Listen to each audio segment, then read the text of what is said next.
Bonsoir à tous, bonsoir Jean-Marc. Bonsoir Jérôme. À la une de l'actualité toulousaine de ce mardi 25 mars, Jean-Luc Moudenc à Bagatelle aujourd'hui pour tenter de convaincre les abstentionnistes de venir voter dimanche. Le candidat de la droite compte bien surfer sur la dynamique du premier tour.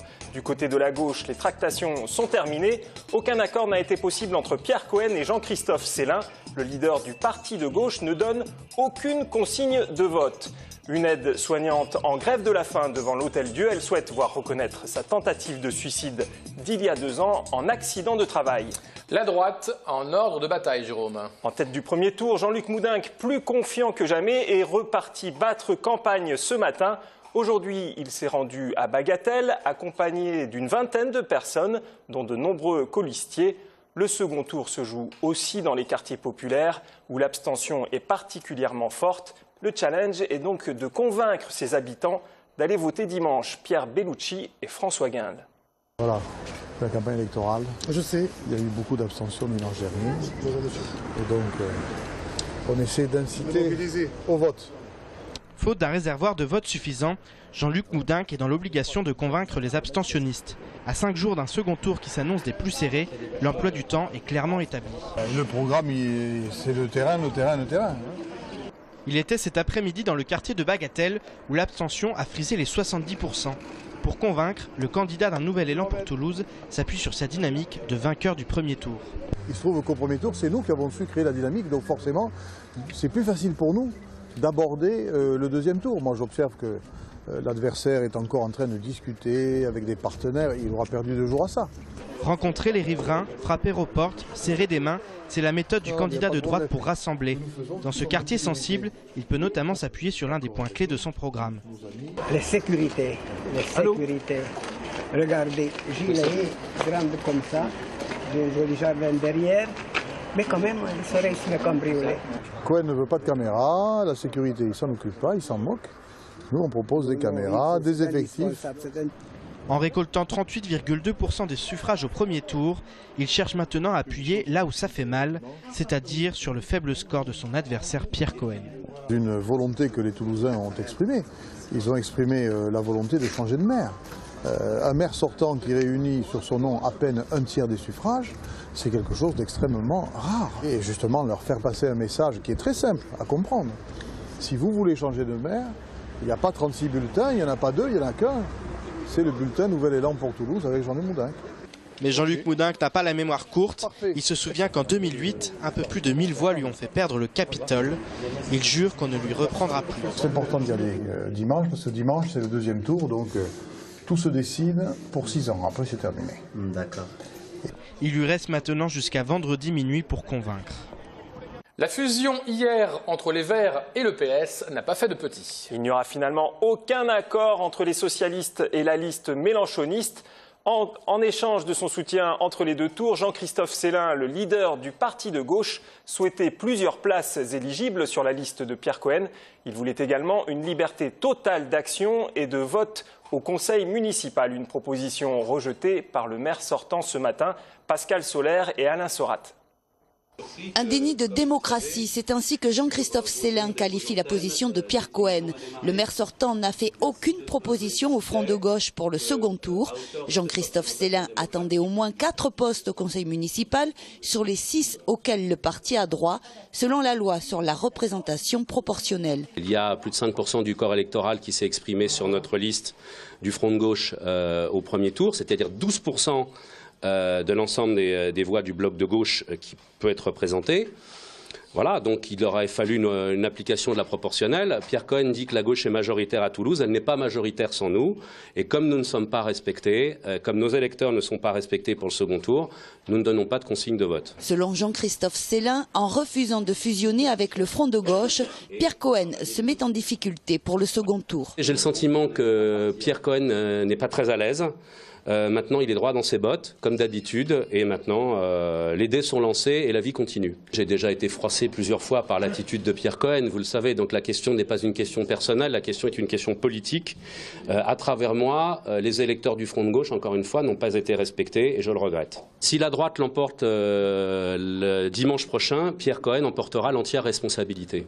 En ballottage difficile contre l'UMP Jean-Luc Moudenc, Pierre Cohen devra donc convaincre seuls les électeurs du Front de gauche, soit 6600 voix potentielles selon les suffrages exprimés au premier tour. Peut-on parler de cataclysme à Balma avec le maire sortant, M. Bernard Keller? En tout cas, Bernard Loumagne, son ex-adjoint et David Gerson, le candidat UMP, ont décidé de fusionner leurs listes. À eux deux, ils totalisent près de 54% des voix à l'issue du premier tour. Après 3 mandats, l'affaire semble très compliquée pour le maire sortant de Blagnac, sorti malgré tout en tête dimanche dernier avec 38% des voix. Sophie Voinis. Il n'y aura pas de triangulaire à Blagnac, mais un ex-PRG et un candidat UMP sur une même liste pour contrer le maire sortant. Nous sommes enclins à faire cette fusion parce que nous voulons que cesse la politique que mène Bernard Keller. Les chiffres sont clairs, 38 pour Keller, 32 pour moi et 22 pour Gerson. Nous avons des programmes qui sont favorables aux Blagnacais et voilà, l'objectif c'est de faire cesser cette politique. Et à ceux qui pourraient s'offusquer de cette alliance improbable. Oui, je suis d'une sensibilité de gauche et je vote sur les élections nationales en général à gauche. On verra ce qu'il en sera. Non, mais voilà. Mais encore une fois, il s'agit de la gestion d'une ville, de la gestion municipale. Et pour savoir si il faut faire des immeubles de 6 étages ou il faut faire du pavillonnaire, qu'on soit de gauche ou de droite, je pense qu'on est sur une analyse de la ville et non pas sur des clivages nationaux. Bernard Loumagne et David Gerson se défendent de mener une bataille anti-Keller et mettent en avant un certain nombre de connivences sur des dossiers de fond comme la sécurité ou l'urbanisme. De son côté, Bernard Keller déplore une campagne très agressive à son encontre et précise qu'il a même dû porter plainte pour diffamation. Cette alliance n'est pas une surprise pour lui. Ils ont fait campagne commune, ils ont fait des tas de promesses, ils ont promis aux jeunes de les recruter à la mairie, ou du moins ça c'est M. Loumagne, quand M. Gerson dit qu'il lui, il veut enlever la moitié des fonctionnaires qu'il y en a trop, ils ont promis de recruter les enfants et les parents, notamment à la mairie, aux chômeurs donc on va trouver des emplois parce qu'on va demander, on va exiger des entreprises qu'on recrute d'abord des Blagnacais, et en plus on assure qu'on va baisser les impôts. Voilà, donc il ne faut quand même pas prendre les Blagnacais pour des naïfs. Je crois que maintenant, bon, il y a eu l'expression d'un vent de contestation dans une période de crise au niveau national, je l'ai entendu, tout le monde l'a entendu. Il y a aussi l'expression à Blagnac d'une préoccupation par rapport à une ville qui est en fort et rapide développement. Je dis que ce développement, nous savons le maîtriser. Bernard Keller compte sur un réservoir d'abstentionnistes du premier tour. Ils étaient 40% à Blagnac dimanche dernier, mais aussi sur l'électorat du Front de gauche, même si Michel Indelicato n'a donné aucune consigne de vote. Qui, de Keller ou de Loumagne, aux commandes de Blagnac pour 6 ans? Réponse dans les urnes dimanche. Il fallait entendre Blagnac et non pas Balma. Balma, on en parle maintenant puisqu'il y a 2 communes importantes de l'agglomération toulousaine où il n'y aura pas de second tour. C'est à Balma et à Saint-Horace. Oui, dimanche dernier, les électeurs n'avaient le choix qu'entre 2 listes dans ces communes. Résultat, la droite et le centre droit l'ont emporté. À Balma, c'est une vraie surprise. Vincent Terrail-Noves a battu Alain Fiola en place depuis 19 ans. Marlène Canal. À Balma, Vincent Terrail-Noves, UMP-UDI, a remporté son fauteuil de maire avec 52,16% des voix contre 47,84% pour Alain Fiola, le maire de gauche sortant qui terminait son 3e mandat. À 35 ans, le fils du manager du Stade toulousain, déjà conseiller municipal et régional depuis 2010, devient le maire de Balma. On y croyait depuis longtemps. On savait qu'on avait la possibilité de remporter la ville, que ça allait se jouer à rien et le résultat de ce soir le confirme. Il y a eu une très forte participation, ce qui donne une ampleur encore plus importante à cette victoire. Et dès lundi, nous allons nous travailler pour rassembler la ville, parce qu'il y a eu 2 listes. Il y a eu une campagne qui a été bien menée, mais qui a été une campagne franche de la part des 2 concurrents. Et donc dès lundi, nous devons travailler à rassembler la ville, à rassembler les Balmanais. Pour Alain Fiola, qui n'avait pas envisagé l'échec une seule seconde, la pilule est amère. Il évoque la victoire de Nicolas Sarkozy au présidentiel. Balma était la seule ville de l'agglomération à l'avoir préférée à François Hollande. Honnêtement, non, j'attendais pas ça. Mais voilà, mais ceci dit, je pense qu'il faut respecter le choix des électeurs. Voilà, et je le respecte. Je l'ai toujours respecté. L'électorat de gauche a voté pour moi à Balma. Et puis vous connaissez la sociologie de Balma, vous connaissez le vote national de la ville de Balma. Bon, ben là, la ville de Balma pour les municipales a suivi un vote national. Voilà, c'est un constat. Du côté de Saint-Orens, c'est Dominique Faure, la candidate UDI, qui l'emporte largement avec 54,26% contre 45,74% pour Christian Sampé. Là aussi, le maire PS semble avoir été sanctionné pour son trop d'urbanisme. Le reproche a été adressé à Alain Fiola. Totales les similitudes. Total. Donc il est évident que, je pense, il faudra interroger Vincent, mais il est évident que les Balmanais ont aussi, à mon sens, rejeté ce type de construction trop dense, encore une fois, je ne veux pas me répéter, mais oui, il y a beaucoup de similitudes. On a accueilli ce score avec d'abord beaucoup d'émotion parce que on ne s'y attendait absolument pas.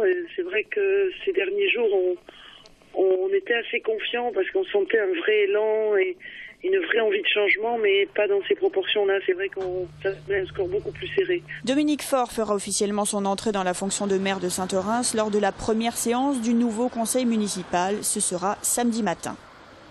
Et puis ce soir, vous pourrez trouver sur TLT les débats d'entre les deux tours. Première ville, c'est Colomiers, la seconde ville du département, avec une triangulaire. Patrick Gimena, soutenu par Europe Écologie Les Verts, ainsi que Karine Trabal-Michelet, soutenue par le PS, et Damien Laborde, soutenu par la droite et le centre. Ce soir à 21h et demain à 13h, on regarde un extrait. Ce qui est sûr, c'est que ce qui s'est passé dimanche est une première dans toute l'histoire politique de la ville de Colomiers. Il est clair que 26%, c'est un score très encourageant pour le deuxième tour. Et c'est un score qui préfigure un second tour qui risque de créer de la surprise. Parce que finalement, ce qu'il faut savoir, c'est que nous avons fusionné avec la gauche rassemblée. Il y a 6 ans où je m'étais présenté, le maire sortant était élu dès le premier tour. Je n'avais récolté Vous avez fait 17% à l'époque. 17%, donc il y a une marge de progression.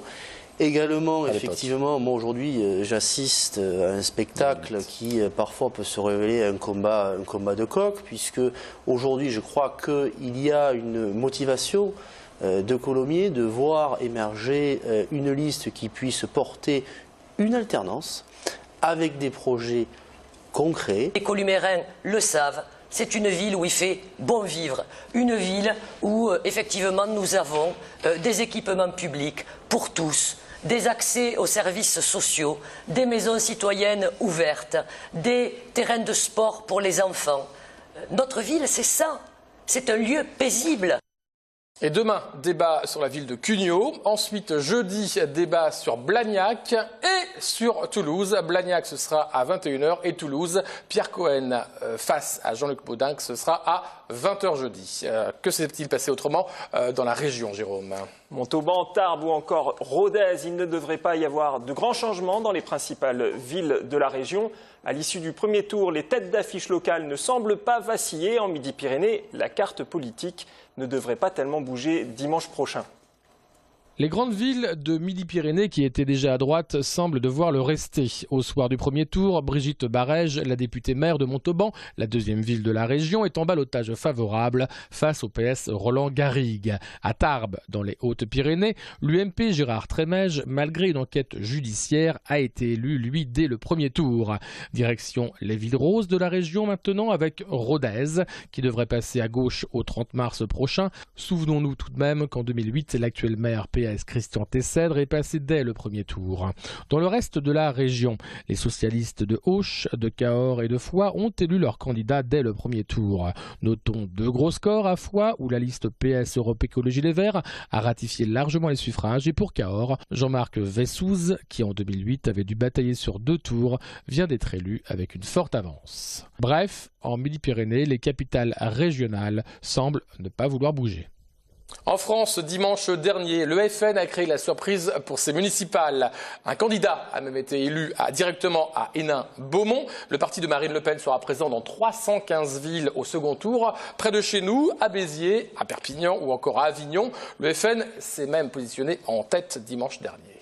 Dans la région, le phénomène est moindre, mais 6 listes FN se maintiennent tout de même au second tour, dans le Tarn, à Carmaux, à Albi et surtout à Groslier, où le parti de Marine Le Pen réalise son meilleur score, 28,57% des voix. En Haute-Garonne, aucune liste d'extrême droite ne sera présente dimanche soir. Cela dit, on peut noter que le FN obtient d'ores et déjà 3 conseillers municipaux dans 2 villes de notre département. 2 à Tournefeuille, où le socialiste Claude Rénal a été réélu dès dimanche dernier, et 1 à Martre-Tolosane, le fief de Carole Delga, également réélu. Je vous rappelle que dimanche, toute l'équipe de TLT se mobilise pour vous faire vivre le second tour des municipales. Analyse, débat, dispositif dans Toulouse et à l'extérieur de Toulouse. Vous pourrez nous retrouver dès 19h et jusqu'à tard dans la soirée. Et que s'est-il passé dans le reste de l'actualité toulousaine? Une aide-soignante a entamé une grève de la faim il y a 8 jours chez elle. Depuis ce matin, elle a décidé de la poursuivre devant l'Hôtel-Dieu. Elle demande la reconnaissance de sa tentative de suicide il y a 2 ans au CHU en tant qu'accident de travail. Cette tentative de suicide serait intervenue après de nombreuses difficultés administratives avec sa direction. Les explications de Gabriel Aurillon et de Fabien Tacard-Blanchin. Là, je me sens, je tremble, je suis fatiguée, bien sûr. Je vais pas courir, même pas 5 mètres. Je suis fatiguée, mais ça va. Sylvie Beauvais-Belmude est déterminée. Depuis mardi, en plus de sa grève de la faim, elle campe devant l'Hôtel-Dieu, rejoint ce mercredi par sa fille et son mari. Je suis là pour soutenir ma maman et tout simplement parce qu'elle en a besoin. Et c'est vrai que c'est un long combat. Donc actuellement, je suis avec mon épouse et je la suis. J'ai fait la grève de la faim à partir d'aujourd'hui. En 2012, après un congé formation, Sylvie ne veut pas reprendre son métier à l'hôpital et demande une mise en disponibilité. Ne recevant aucune lettre de sa direction, elle décide de retourner travailler. Sa direction lui aurait alors fait comprendre qu'elle n'était pas la bienvenue. On m'a dit ne touchez pas les patients, je vous interdis de travailler, même si vous restez là, vous restez assis sur une chaise. C'est le comportement de ma hiérarchie qui m'a poussé qui m'a fait péter les plombs complètement. Le jour même, elle ingère plusieurs comprimés d'anxiolytiques, une tentative de suicide provoquée selon ses dires par ses conditions de travail. Des collègues syndicalistes sont d'ailleurs venus la soutenir dans son combat. Incompréhension de la direction qui n'a pas du tout tenu compte de ses courriers, de ses démarches, etc. Et qui a pas fait ce qu'il fallait et qui a fait beaucoup d'erreurs, ils l'ont avoué d'ailleurs il n'y a pas très longtemps, sur le traitement de son dossier, qui l'a déstabilisé complètement et qui a créé des conflits inutiles avec sa hiérarchie et qui a entraîné ce geste. Si on le fait sur le lieu de travail, c'est que c'est un lien avec le travail. Il n'y a pas de meilleur marqueur de ça. Le CHU s'est refusé à nous accorder un entretien. Dans un communiqué, la direction ne s'estime pas fautive et rejette toujours la requalification du geste de Sylvie Beauvais-Belmude en accident de travail. Il s'appelle Morand, il est québécois, il sera au Bijou jeudi et vendredi. Ce grand admirateur de Léo Ferré et de Bob Dylan distille une musique déliée et une atmosphère chaude et intimiste lors de ses concerts. Il faut dire qu'avec sa voix légèrement rocailleuse, il n'a aucune difficulté à saupoudrer des confidences au creux de l'oreille. On écoute un extrait de Sans-abri. Prophète sans pays et maître sans demeure, j'espère un paradis longtemps avant mon heure. Je suis le sans-abri, le monde pas meilleur.